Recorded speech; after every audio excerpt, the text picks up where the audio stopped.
बिस्मिल्लाहिर्रहमानिर्रहीम। अस्सलाम वालेकुम। मेरा नाम शाहिद हामिद आवान एडवोकेट है और मैं डिस्ट्रिक्ट कोर्ट फैसलाबाद में और honourable Lahore high court Lahore में प्रैक्टिस करता हूँ। मैं डिफरेंट टॉपिक्स पे लीगल इन्फॉर्मेशन आपसे शेयर करता रहता हूँ। आज प्री अरेस्ट बेल पे, ज़मानत कबल अज़ गिरफ्तारी पे मैं आपसे बात करना चाहूँगा। देखिए, ज़ाब्ता फ़ौजदारी की दफ़ा 154 जो है वो ये कहती है, 154 सीआरपीसी ये कहती है कि जब भी किसी कॉग्निजेबल यानी काबिल दस्त अंदाज़ी पुलिस जुर्म की इत्तला थाने के ऑफिसर इंचार्ज को दी जाएगी, एसएचओ को दी जाएगी, तो वो ये बाउंड है इस बात के लिए कि वो उसको जो है वो रिड्यूस इनटू राइटिंग उसमें करे, उसको अहाता तहरीर में लाए और एज पर लॉ उस पर प्रोसीड करे, यानी एफआईआर का अंदराज करे। और इस पे जो है वो बहुत सारे उसमें केस लॉज हैं, जैसे पीएनडी 2007, सुप्रीम कोर्ट 539। इसमें honourable supreme court of Pakistan के मोअज़्ज़िज़ जजेस ने इस पे ये ओपिनियन दिया कि जैसे ही किसी काबिल दस्त अंदाजी पुलिस जुर्म की इतला दी जाती है थाना के ऑफिसर इंचार्ज को, तो वो ड्यूटी बाउंड है कि वो फौरी तौर पे एफआईआर का इंदराज करे और इस बात की तहकीक में ना लग जाए कि वो इतला सच्ची है या झूठी है, वो फौरी तौर पे एफआईआर दर्ज करे।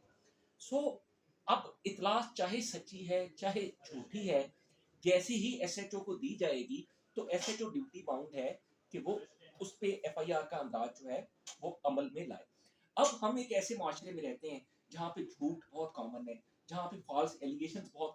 कॉमन है। अगर कोई ऐसी इतला एसएचओ को दे दी जाती है या पुलिस के एंड पे मेलाफाइडी होती है और पुलिस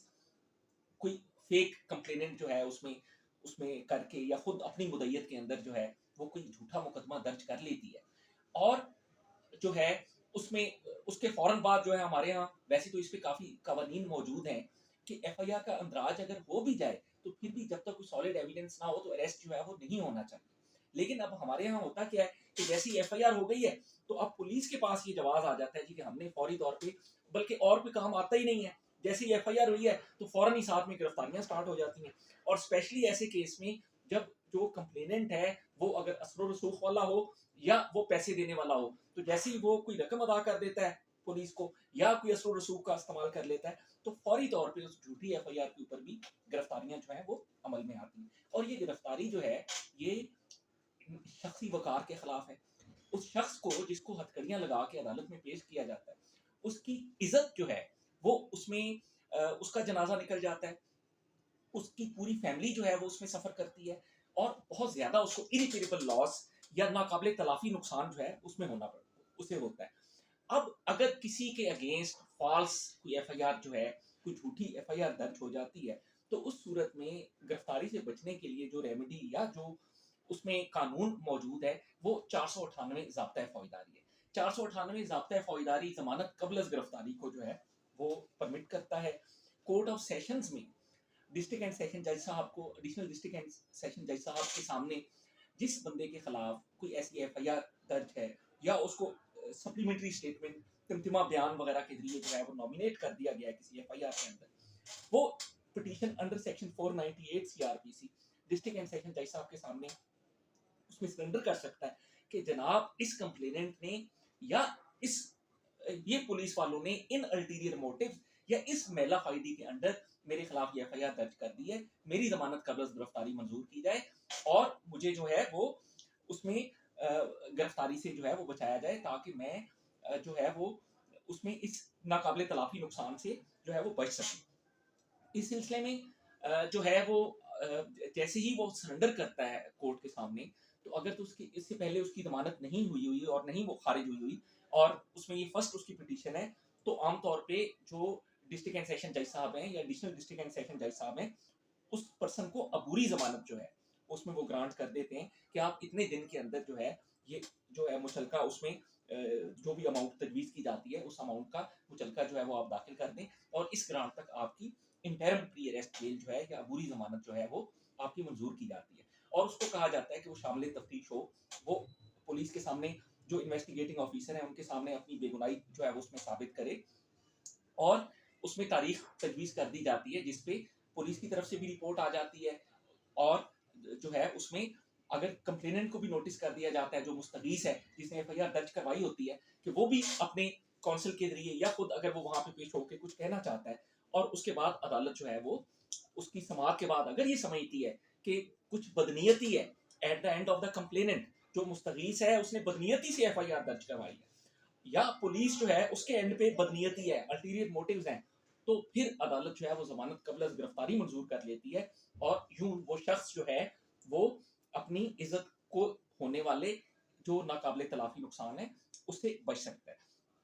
इसमें कुछ केस लॉज जो बहुत ही इंपॉर्टेंट हैं और काबिल जिक्र हैं, उसमें 2021 Pakistan criminal law journal page 250 पे